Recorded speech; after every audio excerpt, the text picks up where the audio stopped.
Hello everyone, my name is Trivesh and you watching my YouTube channel. आज की इस video में हम एक बहुत ही एक इंटरव्यू के बारे में मतलब इंटरव्यू के सब टाइटल्स को आज हम उसके बारे में बात करने वाले हैं। ठीक है, तो इससे मैं आपको आज सिखाने की कोशिश करूंगा, काफ़ी कुछ नॉलेज भी आपको मिल जाएगी। तो बहुत ध्यान से इस वीडियो को देखिएगा। और जैसे कि मैं हर बार बोलता हूँ, कोई भी इंपॉर्टेंट चीज़ आपको लगती है, कोई भी चीज़ आपको लगता है कि मैं इसको अपनी कन्वर्सेशन में ऐड कर सकता हूँ, कर सकती हूँ, आप उसको प्लीज़ लिखिए और उनको उन चीज़ों को अपनी कन्वर्सेशन में ऐड कीजिए, जिससे भी ओवरऑल कम्युनिकेशन इंप्रूव हो। तो पहले सेंटेंस से हम वीडियो को शुरू करते हैं। देखिए, पहला हमारे पास है सेंटेंस है जो उन्होंने सवाल पूछा है, नाम को लेकर पूछा है कि जो इनका नाम है, ये कह रहे हैं ये सृष्टि क्यों है, हमने सृष्टि के बारे में सुना है। तो कॉमनली हम नॉर्थ इंडियंस जो हैं, हम सृष्टि ही नाम रखते हैं, सृष्टि ही सुनते हैं। Srishti is a different thing for us. Okay, तो यही इनका सवाल है कि ये सृष्टि क्यों है, हमने सृष्टि के बारे में सुना है। दो सेंटेंसेस हैं। पहला जो है वो है सिंपल प्रेजेंट का, जिसके अंदर कुछ एक्शन नहीं है। दूसरे वाले में एक्शन है सुनने का, कि हमने सुना है। तो पहला सिंपल प्रेजेंट है और हमने कोई चीज़ की है, की हुई है, तो ये चुका है, चुकी है वाले सेंस में जाएगा। प्रेजेंट परफेक्ट का है दूसरा सेंटेंस। ठीक है, तो जो पहला है, पहले हम उसको बनाते हैं कि यहाँ पर क्वेश्चन आ गया, एक सवाल जिसका जवाब मैं हाँ या ना में नहीं दे सकता। तो सबसे पहले क्वेश्चन वर्ड आता है, फिर मेन वर्ड, फिर हम किसकी बात कर रहे हैं वो चीज़ आ जाती है। तो सबसे पहले क्वेश्चन वर्ड आएगा वाई। अब कायदे में यहाँ पर आना चाहिए वाई इज, लेकिन जो उन्होंने बोल दिया वाई इट इज। ठीक है, कोई दिक्कत नहीं है, स्पोकन में चीज़ें चलती हैं, लेकिन कायदे में होने से वाई इज इट सृष्टि। ठीक है, ये सृष्टि क्यों है, हमने सृष्टि के बारे में सुना है। ठीक, ये हो गया कौन सा आपका present perfect, doer main word action की थर्ड फॉर्म। ठीक है, डूअर मेन वर्ड और एक्शन की थर्ड फॉर्म। डूअर कौन है, हमने सुना है, सो वी। मेन वर्ड लगा हैव, एक्शन क्या है, सुना, हर्ड। ठीक है, हेयर, हेयर की थर्ड फॉर्म लगी हर्ड, वी हैव हर्ड, हमने सुना है ऑफ सृष्टि, सृष्टि के बारे में। अबाउट भी आप लगा सकते हो, वरना ऑफ लगाओ तो ज़्यादा आपको मतलब आसानी भी रहेगी और वो चीज़ ज़्यादा ठीक भी है। फिर हर्ड ऑफ समथिंग, किसी चीज़ के बारे में सुनना। ठीक है, सो हमने सृष्टि के बारे में सुना है, वी हैव हर्ड ऑफ सृष्टि। ठीक, तो पूरा सेंटेंस हमारा जो बना यहाँ पर बना, ये सृष्टि क्यों है, हमने सृष्टि के बारे में सुना है। Why it is Srishti, we have heard of Srishti. और ये एक बहुत ही अनोखा नाम है, ये एक बहुत ही अनोखा नाम है। सिंपल प्रेजेंट सेंटेंस है, कोई एक्शन तो इसमें है ही नहीं। ठीक है, तो किसकी बात कर रहे हैं, मेन वर्ड, और वो क्या है, यही फॉर्मूला लगेगा। किसकी बात कर रहे हैं, ये दिस, मेन वर्ड लगा इज। अब ये क्या है, बहुत unique name, a very unique name. ठीक है, तो ये एक बहुत ही अनोखा नाम है, and this is a very unique name. Unique unique मतलब अनोखा, जो सबसे अलग हो। ठीक है, ये कह रही है सर मराठी में री शब्द का उच्चारण रू किया जाता है। ठीक है, सो इन मराठी री शब्द का उच्चारण रू किया जाता है। ठीक है, तो ये जो सेंटेंस है, ये बेसिकली सेंटेंस इन्होंने सिंपल प्रेजेंट के उसमें बना दिया। चाहो तो इसको प्रेजेंट इंडेफिनिट भी बना सकते थे। ठीक है, लेकिन यहाँ पर इन्होंने इसको बना दिया एक पैसिव वॉइस में। ठीक है, पैसिव वॉइस में। अब लोग इसका उच्चारण करते हैं, यहाँ पर मुझे डूअर मिल गया, कौन काम करता है, लेकिन यहाँ इस सेंटेंस को देखो, वो चीज़ की जाती है, तो ये चीज़ होगी एक पैसिव वॉइस में, कि कोई चीज़ होती है। ठीक है, तो यहां पर क्या होता है, जब भी आप पैसिव लोगे तो उसमें फॉर्मूला बाद में आपको बताता हूं, लेकिन मेन चीज ये है कि आपको थर्ड फॉर्म यूज करनी है। अब बताता हूं मैं फॉर्मूला, किस पर काम होता है, हुआ, हो चुका था, होगा, मतलब वो चीज आएगी पहले कि जिस पर काम होना है, फिर आएगा आपका मेन वर्ड, फिर जो काम होना है, जो एक्शन है, उसकी थर्ड फॉर्म। ठीक है, अगर जैसे आपको बोल रहा हूं, ठीक है, तो किस पर, जैसे मैं बोलूँ कि दीवार पर पेंट हो रहा है, पेंट किया जा रहा है बेसिकली, तो किस पर काम हो रहा है, दीवार पर, द वॉल। फिर मेन वर्ड आएगा यहाँ पर इज बीइंग। अब क्या हो रहा है उस पर, पेंट का, painted, the wall is being painted, दीवार पर पेंट हो रहा है, इस तरीके से। तो यहाँ पर मराठी में री शब्द का उच्चारण रू किया जाता है। तो सर इन मराठी, अब किस पर काम होता है, शब्द पर, री के वर्ड पर, द वर्ड री। अब मेन वर्ड लगा इज, अब उस पर क्या काम होता है, उच्चारण का, प्रोनाउंस का। अब उसकी थर्ड फॉर्म लगी प्रोनाउंस्ड, द वर्ड री इज प्रोनाउंस्ड। अब उस पर क्या होता है, एस रू, उसको रू करके प्रोनाउंस किया जाता है, उस पर ये काम होता है। ठीक है, तो सर मराठी में री शब्द का उच्चारण रू किया जाता है। Sir in Marathi the word री इज प्रोनाउंस्ड एज रू, इसीलिए उच्चारण सृष्टि जाता है। ठीक है, अब यहां पर इसको बना दिया उन्होंने प्रेजेंट इंडेफिनिट, कि सृष्टि जाता है। ठीक है, सो दैट इज वाई, इसीलिए। अब इसे सो और दैट इज वाई, बेसिकली इन्होंने दोनों बोले थे, तो मैंने दोनों लिखे, कहीं आप इंटरव्यू देखो तो कंफ्यूज ना हो, लेकिन कायदे में दोनों में से एक ही लगाना चाहिए था, दैट इज वाई या फिर सो, या फिर रीजन बीइंग, आप इनमें से एक लगाओ, सो और दैट इज वाई दोनों लगाने की जरूरत नहीं है। ठीक है, दैट्स वाई प्रोनाउंसिएशन अब यहाँ पर प्रोनाउंसिएशन जो है वो एक डूअर की तरह काम कर रही है, डूअर मेन वर्ड एक्शन की प्रोनाउंसिएशन जाती है। तो कौन जाती है? प्रोनाउंसिएशन। तो प्रोनाउंसिएशन यहाँ पर एक डूअर की तरह लग गई। सो प्रोनाउंसिएशन, फिर मेन वर्ड आया यहाँ पर डज, और एक्शन क्या है? जाना, ठीक है, गो। डस छुपा है गो में और वो गोज बन गया। That is why pronunciation goes Srishti, ठीक है। ये इस तरीके से सेंटेंस बना है, इसीलिए उच्चारण सृष्टि जाता है। So that is why pronunciation, कायदे में यहाँ पे द प्रोनाउंसिएशन आना चाहिए था, क्योंकि एक पर्टिकुलर चीज के बारे में बात करना है। That is why the pronunciation goes Srishti, ठीक है। अब छोटी छोटी सी चीजें, मुझे नहीं लगता कि चलो ठीक है, अगर आप एक सिविल सर्विस का इंटरव्यू देने जा रहे हो तो ये छोटी छोटी सी चीजें उनको इंग्लिश में इतनी ज्यादा मैटर करती है नहीं। वहां पर जो मैटर करती है वो मैटर करती है नॉलेज, ठीक है। नॉलेज, उनका IQ लेवल कैसा है, उनका सेंस कैसा है, ठीक है, कपड़े पहनने का, उठने बैठने का, बात करने का। कोई अगर जवाब नहीं आता है तो आपको वो चीज़ कैसे प्रेजेंट करनी है, कैसे उस चीज़ को कवर अप करना है, ठीक है। तो वहाँ पर इन सब चीज़ों के ऊपर ज़्यादा फोकस किया जाता है, और ज़्यादा स्पोकन के ऊपर इतना नहीं है। लेकिन ऐसा भी नहीं कि बिल्कुल ही गलत बोल दो, लेकिन हाँ, बेसिक चीज़ें हैं जो कि बिल्कुल ठीक है, कोई दिक्कत नहीं है। और सबसे बेस्ट चीज़ मुझे लगती है इन इंटरव्यूज़ की वो ये है कि जब इंटरव्यू शुरू होता है उस टाइम पर भी ये चीज़ पहले ही पूछ ली जाती है कि आप इंग्लिश में ज़्यादा कंफर्टेबल हैं या हिंदी में। तो ऐसा कुछ नहीं है कि हाँ जी इंग्लिश ही ज़्यादा है। इवन मैं थोड़ा सा साइड हो रहा हूँ अपने टॉपिक से, लेकिन ये चीज़ें मैंने खुद देखी हैं। मोस्ट ऑफ द पीपल जो मतलब जैसे कि मैं किसी से बात कर रहा हूँ, वो भी हिंदी में कंफर्टेबल, मैं भी हिंदी में कंफर्टेबल हूँ, तो हमें हिंदी में ही बात करने में क्या दिक्कत है। खासकर मैं देखता हूँ जो कैफ़े है, अच्छे थोड़े सोफेस्टिकेटेड जगह होती है, वहाँ पर लोग बिना मतलब इंग्लिश में बात कर रहे हैं, ठीक है, बिना मतलब की, ठीक है। और उसमें भी ऐसा नहीं है कि मतलब, और वो एक तो ट्रेंड सा बनता जा रहा है अजीब सा, और जो मुझे जो और ज़्यादा गंदा लगता है, जो बहुत ही ज़्यादा ओवर सोफेस्टिकेटेड होने का ट्राई करते हैं, वो बिल्कुल ही पागलों वाली हरकतें कर देंगे कि यू कैन टेक अ अमरूद। ये क्या बात हुई?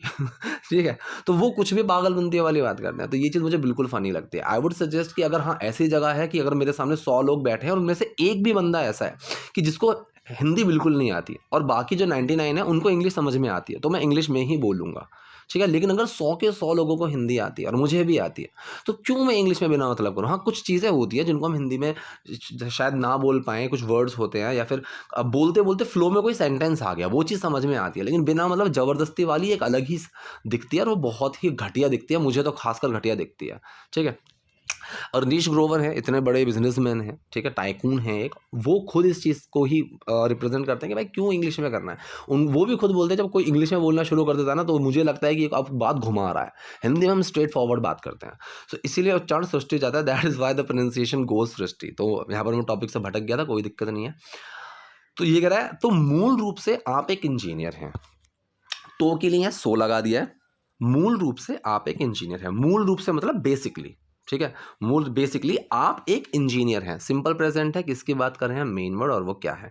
किसके बात करें? आप। यू मेन वर्ड आर, अब आप क्या है? एक इंजीनियर, एन इंजीनियर। तो मूल रूप से आप एक engineer, so basically you are an engineer. और उसके बाद आपने सिविल सेवाओं में रुचि विकसित की है, ठीक है। अब यहां पर जो ये सेंटेंस है आपने की है, आप कर चुके हो, तो कौन सा सेंटेंस है? प्रेजेंट परफेक्ट सेंटेंस ही लगेगा। और उसके बाद एंड आफ्टर दैट आपने सिविल सेवाओं में रुचि विकसित की है। डूअर मेन वर्ड एक्शन की थर्ड फॉर्म। डूअर कौन है? आपने की है, यू। Main word have. अब आपने क्या किया है? विकसित किया, डेवलप किया, ठीक है। डेवलप, इसकी जो प्रोनाउंसिएशन है कुछ लोग बहुत ही गलत बोलते हैं, डेवलप, डेवलप नहीं डेवलप, ठीक है। एंड यू हैव डेवलप की थर्ड फॉर्म लगी developed, and you have developed interest in civil services, ठीक है। तो मतलब पहले ही इंजीनियर थी, अब इंजीनियरिंग के बाद, इंजीनियर बनने के बाद फिर वो सिविल सर्विस में जा रहे हैं, ठीक है। तो और उसके बाद आपने सिविल सेवाओं में रुचि विकसित की है, and after that you have developed interest in civil services. वैसे मेरे को बड़ा अच्छा लगता है कि भाई इनके इंटरव्यूज़ देखना, या फिर ऐसी चीज़ें मतलब अच्छी लगती है। लेकिन मैंने ये चीज़ नोटिस की है कि या तो कोई बचपन से ही एक विजन लेकर चल रहा है, ठीक है, या फिर उसके पास एक सपोर्ट है फैमिली का कि हाँ चल ठीक है, तो एक काम कर, अभी पढ़ाई वढ़ाई कर, तेरे को नहीं करनी है मत कर, और पढ़ाई में तेज भी है तो ठीक है, तो तैयारी कर ले, ठीक है। लेकिन मैं हमेशा यही बोलूँगा, और मैं खुद भी पर्सनली यही फील करता हूँ कि चलो ठीक है, अगर आप उसको पैशनेटली फॉलो करना चाहते हो आप करो, लेकिन हमेशा एक प्लान बी आप रखा करो, ठीक। और कोटा फैक्ट्री मैंने मूवी देखी थी, उसमें ये था कि प्लान बी नहीं रखना चाहिए, या फिर नहीं, मैं नहीं मानता, प्लान बी रखो। मैं इस प्लान बी रखने का मतलब ये नहीं है कि आप अपने प्लान ए पर पूरी तरीके से मेहनत मत करो, लेकिन प्लान बी रखने का फ़ायदा भी ये होगा ना कि आप उसको और अच्छे से मेहनत कर पाओगे। क्योंकि अगर कोई प्लान बी है ही नहीं, तो आप को एक डर लगा रहेगा जब आप तैयारी कर रहे हो, कुछ भी कर रहे हो, तो मन में ना कहीं एक डर लगा रहेगा। और बाई चांस अगर कुछ नेगेटिव चीज़ होती है तो बिल्कुल ही टूट जाते हैं इंसान, ठीक है। तो ये चीज़ भी, इस चीज़ की आपको एक स्ट्रेंथ मिलती है। तो ठीक है, अभी मेरे पास प्लान बी तो है ही है, मैं इसमें पूरी मेहनत कर लेता हूँ। तो वो मेहनत करते टाइम बीच में एक फ़ियर नहीं आएगा, ठीक है। तो वो फ़ियर ख़त्म हो जाता है if you have a plan B, ठीक। तो सिविल सेवाओं में शामिल होने के लिए आपको किसने प्रेरित किया, ठीक है। तो यहाँ पर हु का यूज़ कर सकते हो, लेकिन व्हाट इंस्पायर्ड यू, ठीक। अब यहाँ पर जो व्हाट है ना, ठीक है, ये बेसिकली इन्होंने क्या करा है, एक डिड बाहर निकालना चाहिए था, ठीक है। व्हाट डिड इंस्पायर यू, लेकिन व्हाट इंस्पायर्ड यू। अब यहाँ पर होता क्या है ना, मैंने कई बार बताया हुआ है, जैसे हु किल्ड, हु डिड किल नहीं आता, हु किल्ड, क्योंकि जो डिड है ना वो एक एक्शन की तरह ही काम करता है, डू की सेकंड फॉर्म की तरह काम करता है, ठीक है, ये आपको पता ही है।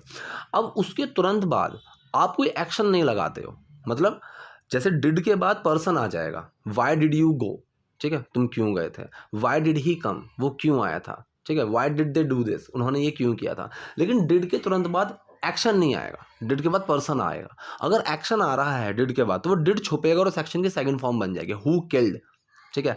व्हाट इंस्पायर्ड यू, आपको किसने इंस्पायर किया। ऐसे ज्वाइन करने के लिए, अभी एक नानी ने वाला सेंस आया, तो टू ज्वाइन या फिर for joining. So what inspired you to join civil services, कि आपको सिविल सर्विसेज ज्वाइन करने के लिए किस चीज़ ने इंस्पायर किया, आपको किस चीज़ ने इंस्पायर किया। तो ये कह रही है सर मुझे विश्वास है कि इसमें मेरी सभी क्षमताओं और योग्यताओं का उपयोग होगा, ठीक है। अब ये दो तरीके से बन सकता है, उपयोग होगा मतलब उनको यूटिलाइज किया जाएगा। सो विल बी यूटिलाइज्ड, एक तरीका तो ये हो गया, विल बी यूटिलाइज्ड, कि किस पर काम होगा, my all capabilities and capacities, फिर मेन वर्ड लगा विल बी। अब उन पर क्या काम होगा, यूटिलाइज करने का, जो मैंने पैसे को फॉर्मूला बताया था, किस पर काम होगा, मेन वर्ड क्या काम होगा, थर्ड फॉर्म। सो किस पर काम होगा, माय एबिलिटीज एंड कैपेबिलिटीज, फिर मेन वर्ड लगेगा विल बी। अब उस पर क्या काम होगा, यूटिलाइज का, यूटिलाइज की थर्ड फॉर्म आ जाएगी यूटिलाइज्ड।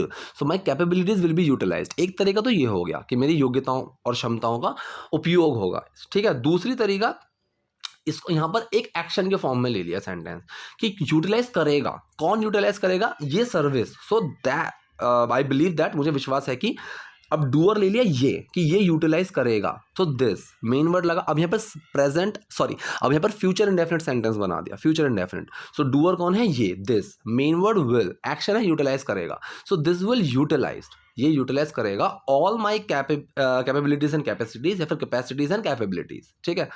वो आगे पीछे कैसे भी कर सकते हो। कैपेसिटीज मतलब क्षमता और कैपेबिलिटीज मतलब योग्यता।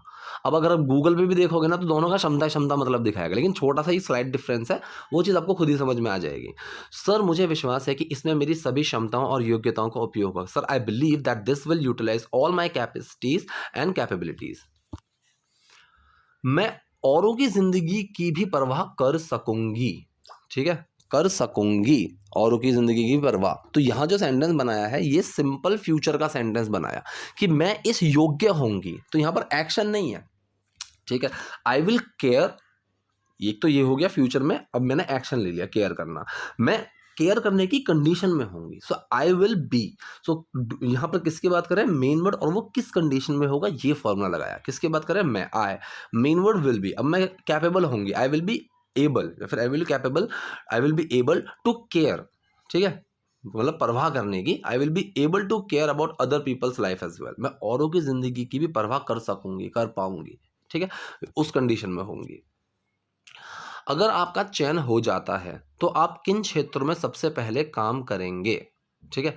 यहाँ पर जो इंग्लिश में बोला है ये आगे पीछे करके बोल दिया। So what are the areas, ठीक है, वो एरियाज क्या हैं, ठीक है, what are the areas, simple present का है, क्वेश्चन वर्ड सबसे पहले आया, फिर मेन वर्ड, फिर हम किसकी बात करें, एरिया की बात करें, कि कौन से वो क्षेत्र हैं, क्या क्षेत्र हैं, what are the areas, where you would work, जहां आप काम करेंगे, ठीक है। अगर एक कंडीशन वाली बात आ जाए और फ्यूचर की बात कर रहे हैं तो वुड का यूज होता है, मैंने बताया हुआ है ये। So where would you work, या फिर ऑप्शन सी आ जाए, जहां ऑप्शन आ जाएगी, I would choose option B, I would choose option C, कि मैं ऑप्शन ये चूज करूंगा, ठीक है। तो जहां पर चूज करने चीज आ जाए ना वहां वुड का यूज होता है। So what are the areas where you would work first, जहां आप सबसे पहले काम करेंगी अगर आप सिलेक्ट हो जाती हैं तो।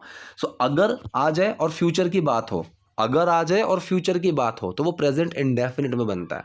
आप सिलेक्ट हो जाती हैं तो इफ़ यू गेट आप हो जाती हैं सेलेक्टेड, सेलेक्ट की कंडीशन में, इफ़ यू गेट सेलेक्टेड, ठीक है। सो अगर आपका चयन हो जाता है तो आप किन क्षेत्रों में सबसे पहले काम करेंगे, what are the areas where you would work first if you get selected, या फिर आप इसको ऐसे बना सकते हो कि if you get selected what are the areas where would you work first, दोनों बिल्कुल ठीक है। ये कह रही है सर पहला क्षेत्र जिस पर मेरी नज़र है वो है शिक्षा, ठीक है। सो फर्स्ट एरिया जहाँ पर मैं देख रही हूँ, सो आई एम आइंग ऑन, मैं जिस पर निगाह बना रही हूँ, तो यहाँ पर इनको प्रेजेंट कॉन्टिन्यूस में सेंटेंस बनाया। आई एम आइंग ऑन, जिस पर मैं नज़र बना रही हूँ, इज एजुकेशन, वो है एजुकेशन।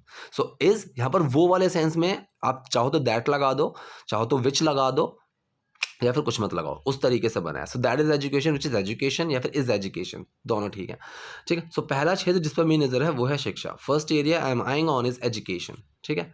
क्योंकि भारत में इतने युवा हैं, अब इस क्योंकि के लिए बिकॉज लगा सकते हो, एज, चूंकि, एज जो सेंस है ना वो चूंकि वाला देता है, चूंकि भारत में इतने युवा हैं। अब किसी चीज़ की एग्जिस्टेंस की प्रेजेंस की बात कर रहे हैं तो मैंने बताया देयर का यूज़ करते हैं। So there are so much, ये लगा सकते there are so much young people, लेकिन जब हम यूथ की बात कर रहे हैं तो वो सिंगुलर ट्रेट होगा। There is so much youth, तो वो सिंगुलर ट्रेट होगा। यूथ एक सिंगल वर्ड हो गया। So there is so much youth in India, ठीक है, क्योंकि भारत में इतने युवा हैं, as there is so much youth in India. तो आई होप ये वीडियो आपके लिए यूजफुल रही होगी। कोई डाउट है, कोई क्वेरी है तो आप कमेंट बॉक्स में लिख सकते हैं। वीडियो पसंद है लाइक कीजिए, नए हैं लाइक सब्सक्राइब दोनों कीजिए। Thank you.